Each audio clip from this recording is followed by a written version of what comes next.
That's good. That's good. Yo. Make sure my glasses ain't.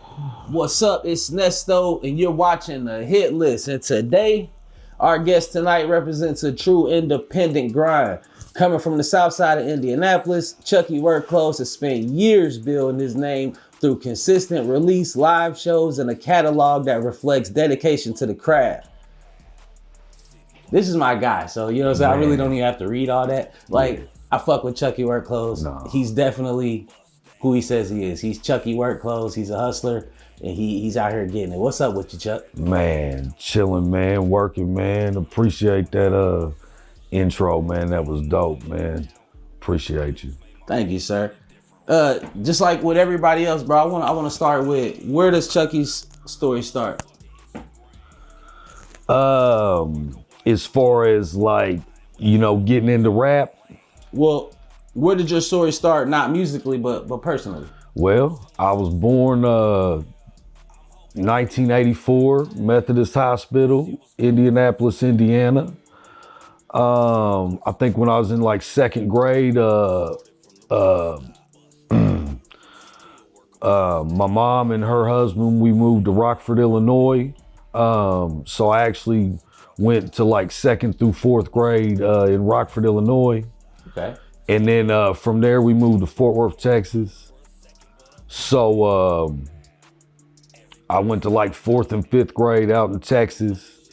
And then in the middle of fifth grade, we came back to Nap and lived with our dad. So basically, you know, born in Nap, moved around a little bit as a kid, came back to Nap and been back here since I was 11. So what part of Indianapolis would you say shaped who you are today? South side, you know, before we moved out of town, we always lived on the south side. The house that I was born in is like there off of East Street, Minnesota, in New... in the hood? Yeah, well, not no more.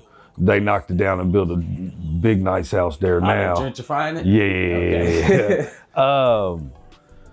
All around, you know, my grandfather lived there off of Shelby on Comer and stuff like that. Okay. When we moved back, when we would come to my dad's for the summer, he lived there off like Villa and Kelly, right off of, you know, Raymond and shit like that. We'd be out there for the summer, even when we lived, you know, whatever. And then when we moved back with our dad, that's where we was at. And then shortly after that, we moved to Beach Grove.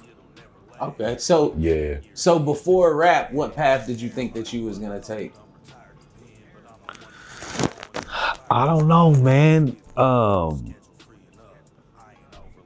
I don't know, man, because we were like,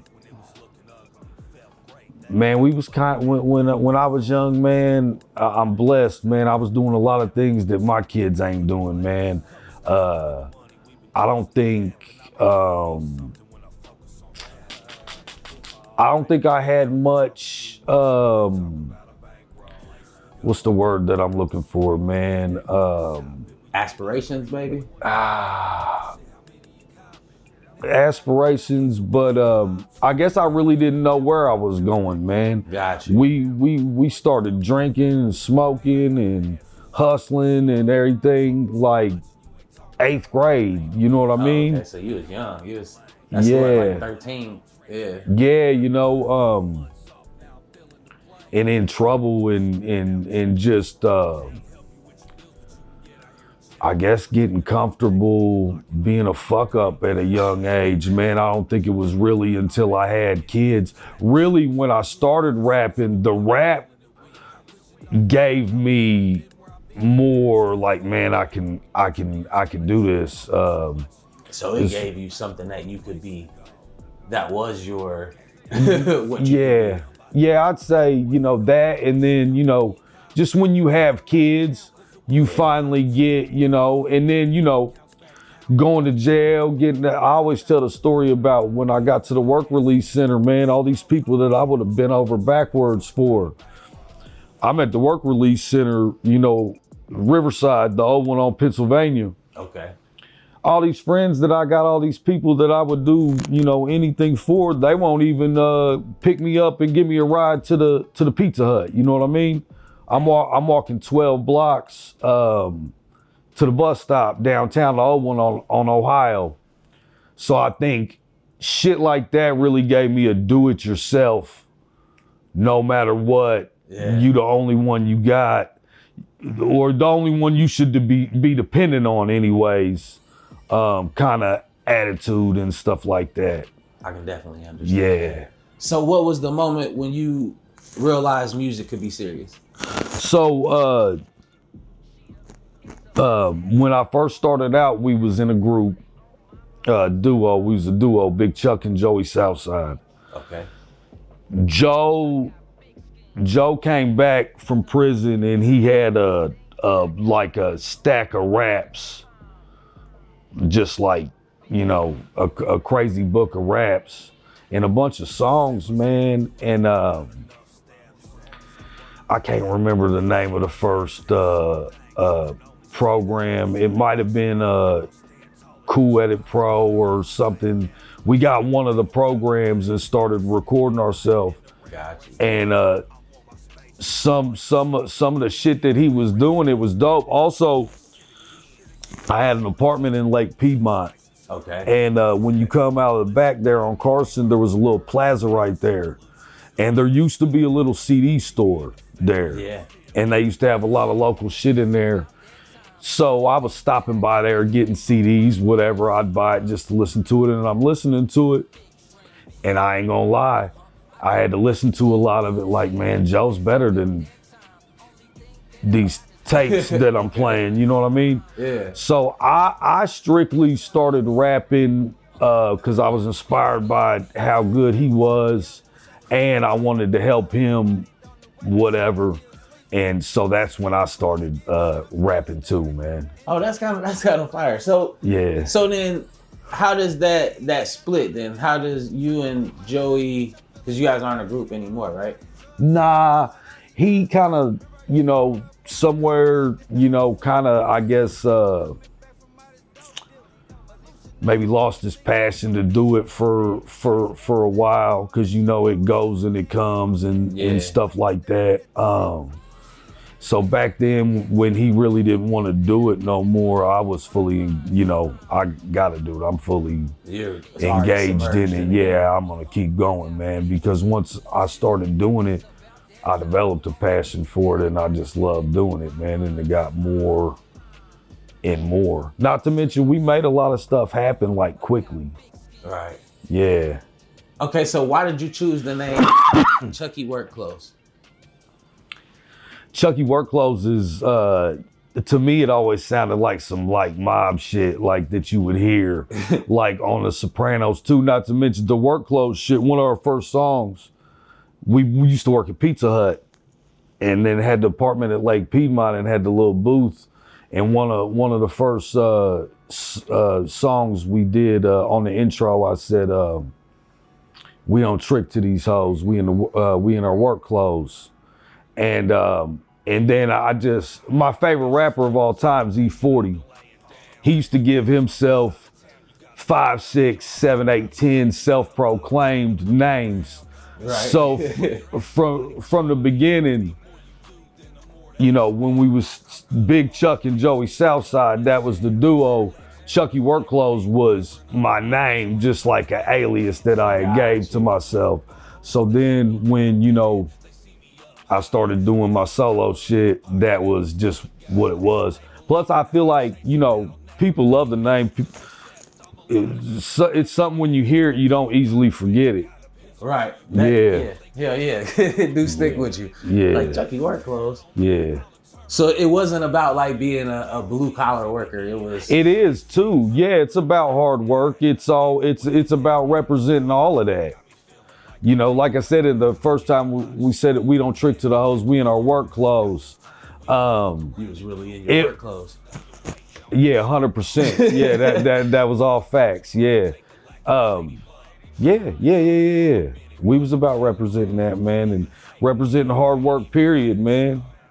So do you, like, I know that you've been signed to a label before. You were signed to RBC? Yeah. So are you still signed? No. That, so, you know, M80 was, you know, he's a lot of things, but when he was out here, he was a big promoter and working for Live Nation. So back then, 2012, 13, 14, I got a chance to do like some of the Live Nation shows with him, with like Juicy J and Tech Nine and stuff like that. He ended up moving out there and taking a job with RBC. And, you know, he called me, or we were talking, and he's like, I'm wanting to get a feature from E40 back then. And he's out there, so he's got a relationship with RJ, who was 40's manager back then. So he's like, bro, I can put that together easily, this and that. So while I'm talking about getting a feature from 40 or whatever, he kind of hits me back and is like, man, if you're gonna do all this, man, I can give you some other verses that I got in the archive. Why don't you do an album with us? Hell yeah. So I'm like, bet. At this point, you know, I only been rapping for like a couple years. I'm thinking like, in my mind, this is where it takes off. Yeah, you're on. And you know, I was younger back then, still drinking, still kind of wild, definitely super stubborn. So as far as that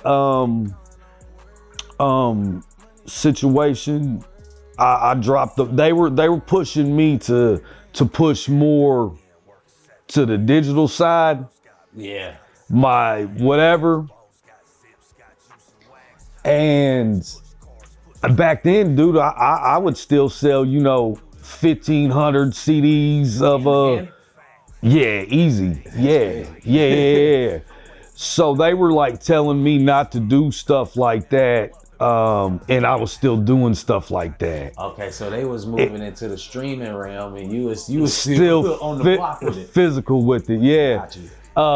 So that's kind of where I messed up. That situation.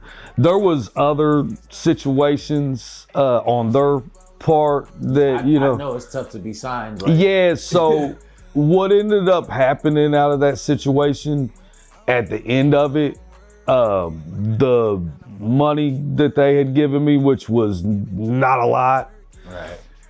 Because I didn't do the streaming numbers and digital sales because I was still, yeah. But I always say that album, man, if I would have had Chop to mix it, it would have, you know. But I just hadn't been doing it long enough to get the people that I was gonna need in the certain places to make the music do what it was supposed to do. So at the end of that situation, the little money that they had given me, I gave it back to them, and I just took my album, and you know, it was what it was, because I started moving more effectively after that, just doing them on my own. So would you say that the deal amplified your reach, or did it just change your independent mindset? It got a look. It got me a look from certain places, yeah. But at the same time, I wasn't really experienced enough to be doing what I was trying to do at that time. Gotcha. If I did it now, it'd be a whole nother story. I know what to do a lot more. Got you. So like you were saying, you worked with artists like E40, Devin the Dude, you got features from Pusha T. Yeah. So doing that, did that teach you about navigating different regional sounds? Man, I just wanted to work with, you know, people that I was a fan of. Like the stuff like the Pusha T and stuff like that. that's like some of them ones that it made. He just had the Archive. whatever that could throw them on the tape or whatever. Gotcha. Few Those are kind of like licensed verses. few times, man, you know, he looked out for me. Like I think there's the Pusha T one, the Gucci Man one, and stuff like that. Hell yeah. So I used them, but they weren't like personal features or whatever. But like, you know, the E40 one, the shit that I did with Crooked Eye, Devin, Paul Wall, Flip, all them, those are more personal to me. Yeah, those were actual customs, you know, custom works and working together and shit. Do you feel like the features expand your audience? You know what? You still gotta work, man. Like I don't think you can't just get features and expect for that to be what kind of blows you up, man. You still gotta work, man. I think as far as features, if I was a young artist, I would just get features from dudes that I was a fan of, for it being about the music and not have any expectations of what it is and isn't gonna do. Gotcha. But yeah, it can. It depends on if you have an actual working relationship with the artist. Right. All the stuff that I did with Young Bleed, the touring, the album, and stuff like that. Yeah, I got people and connections and love from different places based on that collaboration, because it was actual collaboration, right, working together. You know, they could tell that wasn't just business. Right. We was, you know, moving around together. Yeah. Gotcha. Yeah. So it says you got like 25 plus projects? Yeah, at least that, man. I'd have to count. Probably that, not including like the ones that ain't on like streaming services and stuff like that. Like all the first ones, like you can find real early songs of ours like on Reverb Nation and shit like SoundCloud? Dat Piff, some on SoundCloud, yeah. Gotcha. So how do you adapt your because you work in projects and like now it's more about singles. So how do you adapt your like putting out projects to the new single wave? Man, honestly, I don't really worry about adapting to it because I just always wanted to be unique and do things on my own time and when they felt good to me. And now that I'm getting older, I'm always gonna want to be a part of the music, whether that be throwing concerts, helping other younger artists out, still doing my own stuff. I know there's tactics and stuff that people have used that are proven to win, like, you know, dropping once a week every day for a certain amount of time and stuff like that. If a dude was asking me what I know, I would preach some stuff like that to him. Gotcha. I've done so much music, and so based off of that, I'm really, really, really picky about what I put out now. Gotcha. Just because, let's just say, features included, let's say I've made 400, 500 songs. You know, I don't know. I just don't have no care to like put out or do nothing run of the mill. It's got to be really good before I even put it out anymore. Because now it's about legacy. Yeah, because man, shit, the bulk of the running and stuff like that, you know, my kids are older now, it's more demanding. My day-to-day is taking them to school, taking them to their jobs, trying to sneak in whatever, you know, I got my flea market booths, working, you know, rapping. So Chucky Workclothes. Yeah, I got a bunch of jobs. Rapping never, even when at different times, which I've sold, you know, in the physical era, I sold a lot of CDs. I've sold a lot of merch. Shout out to everybody who's ever, you know, supported me. but it never like fully paid the bills, man. Right. So I had to, you know, do what I had to do for the family. In other areas. Yeah. So being that you are a touring artist and you done been to all these different places, what would you say is the difference between the Indianapolis scene and other hip hop scenes? To me, it's not much different. They're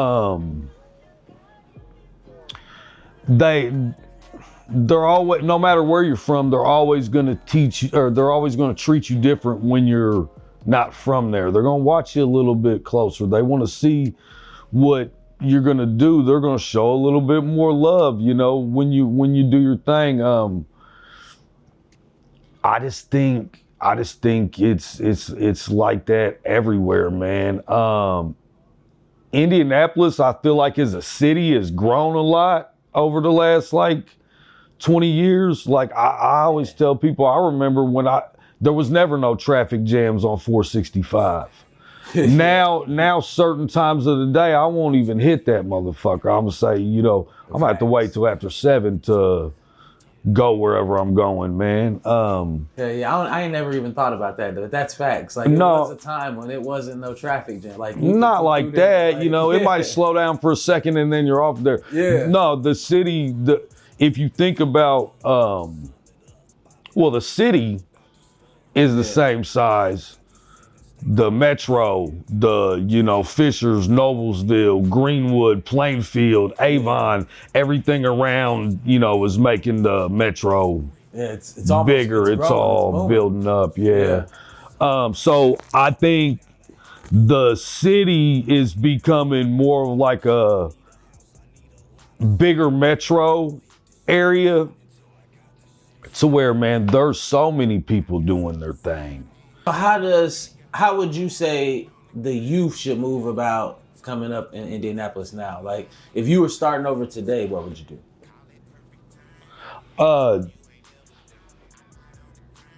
I would drop consistent music. Okay, if they're starting right now, go and get your songs ready.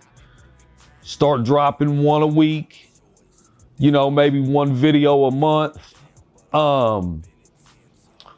If you get good opportunities from promoters and stuff like that, do shows that make sense to what kind of music you're putting out that are gonna be, expanding to that. And also don't wait on nobody for that kind of stuff. If you got enough money in your pocket to rent out a bar, buy a sound system, rent out a sound system, get a DJ or whatever, you can throw your own events. And what you might have wrapped up right there might be what a promoter would charge you flat to do a show. Facts. So don't sit around and say, damn, I can't move because so-and-so won't do nothing. Well, you could move, but you got to do it. Hell yeah. So you got to develop everything is on me mind frame to do it, man. All right, so what you got coming up next, Chuck? I got the E40 Be Legit show. When's that? March 7th. March 7th. Yeah, at the La Flock at the Square.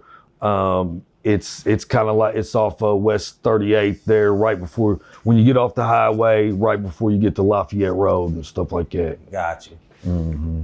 Got you. We'll put the address on the screen. So. Yeah, I'm super excited about that one, man. I got the homie Jai, who, a lot of people that know my music know him. We got a lot of whatever, and really like E40 Be Legit, that's the shit that we definitely grew up on. So me and him got a lot of songs together, and almost all his music is of that sound, that mob, Gotcha, yeah. sound. But me, West Coast sound?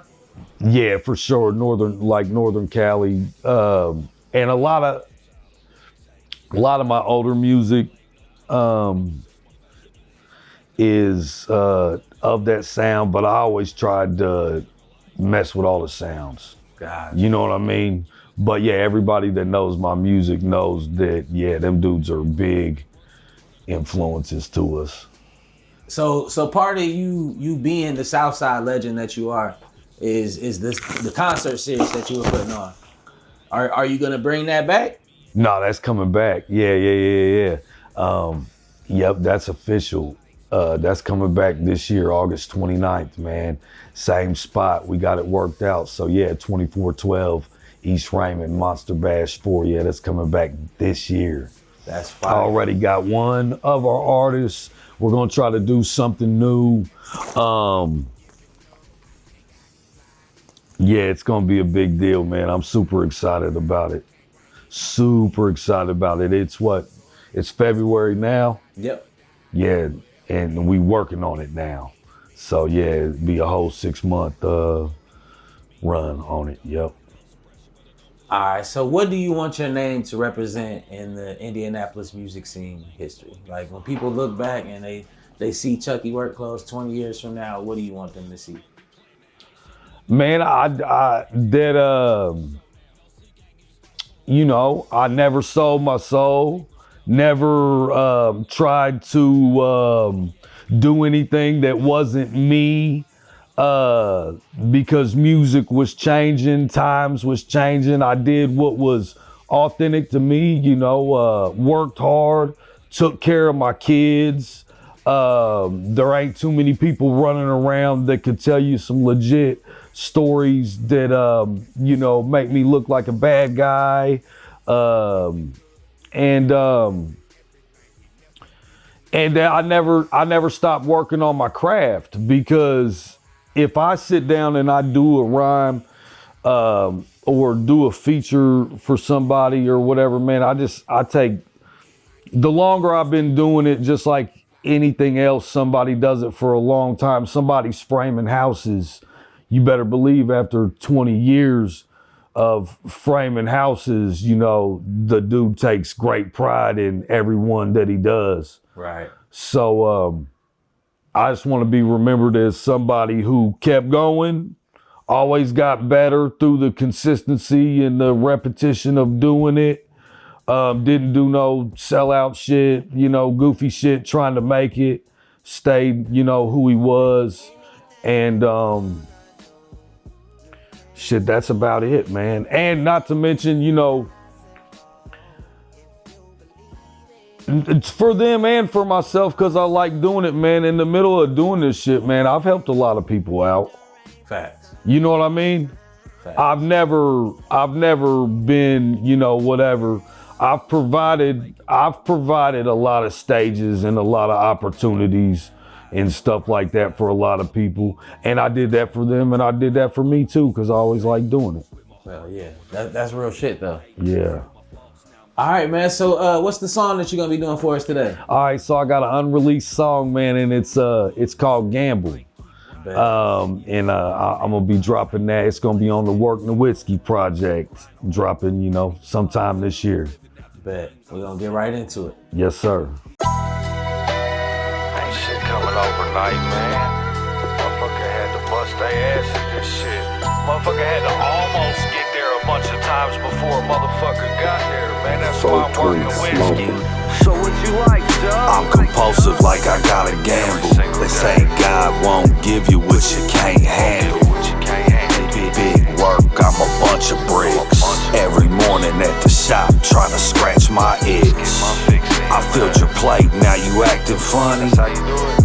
Now it's time to get this rapper money. Trying to use me as a stepping stone.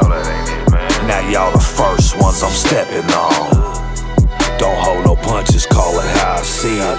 Tell me why they come around just to work against you. I'm just me, not y'all, I could never be it. And it couldn't be love, so it really sent you. They wanna see the plate to cheat the play. This run I think I'm finally due to keep the play. They trying to get a plate and sneak a play, but I've been working too long and working too late. They was cool with admit my shit is top shelf. On the phone with Skrilla Scratch, talking merch sales. In the morning at the shop, chopping digital. Afternoon, I'm with Jay, sorting physical. So what you like, Chuck? I'm compulsive like I gotta gamble. They say God won't give you what you can't handle. Big work, I'm a bunch of bricks. Every morning at the shop, trying to scratch my itch. I filled your plate, now you acting funny. That's how you do it. Now it's time to get this rapper money. You ain't even gonna see this part. Trying to use me as a stepping I stone. know that ain't it, man. Now y'all the first ones I'm stepping on. Still found the time to keep the kids straight. No complaints, but I've been out here pulling big weight. What's a bitch? If you need one, I can spare a couple. Couple times they even sold some game to Charlie Hustle. What's the mission? Accounts hitting while I'm thumbing through the notes. If I get to really gritting, we ain't never going broke. Couldn't get to where I'm getting till the snakes came out the grass. This the very last run, the one I make this shit last. Facts. Bitch, I'm about my cash. If it's hanging on the tracks, then that shit is getting smashed. They talk on Fed apps, I only told it to God. He said, I got your back, Chuck, just keep doing your job. So what you like, Chuck? I'm compulsive like I gotta gamble. They say God won't give you what you can't handle. Big work, I'm a bunch of bricks. Every morning at the shop, trying to scratch my itch. I filled your plate, now you acting funny. That's how you do it. Now it's time to get this rapper money. You ain't even gonna see this part. Trying to use me as a stepping I know stone. that ain't it, man. Now y'all the first ones I'm stepping on.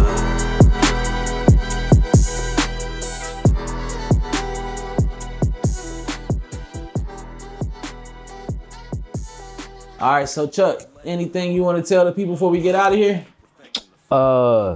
Man, Chucky Workclothes everywhere online. Any